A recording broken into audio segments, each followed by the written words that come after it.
যেমন আজকে আমি একটা টপিক দেব, কোন বিষয়ে?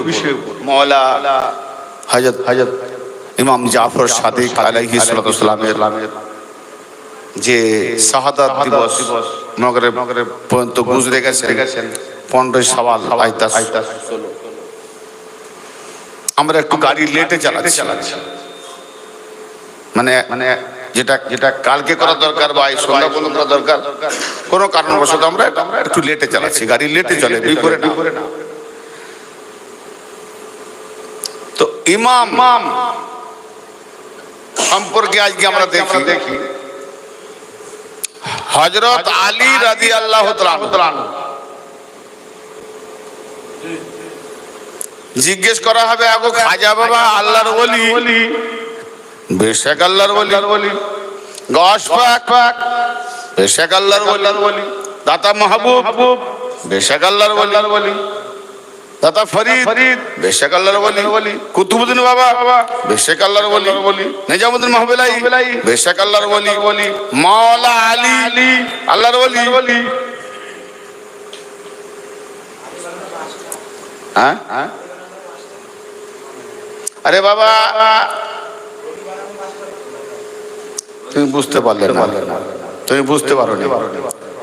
প্রশ্ন করে খাজা বাবা আল্লাহর ওলি কি বলবে? সব ওলি বলবে। আলী আল্লাহর ওলি?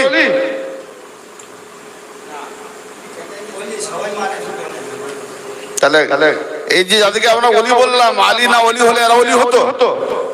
তা কত বড় মুনাফিক, কত বড় মুনাফিক! আলীকে ওলি মানতে চায় না। আলী সমুদ্র থেকে বেরিয়ে এসেছে একটা নালা নদী, তাকে ওলি বলছে।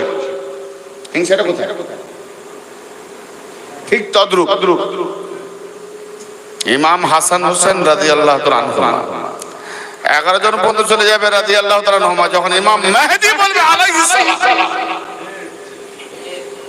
হ্যাঁ কমবাকাত মৌলভী মাওলা আলী পাকের 12 নম্বর আওলাদকে বলছে ইমাম মেহেদী আলাইহিস সালাম।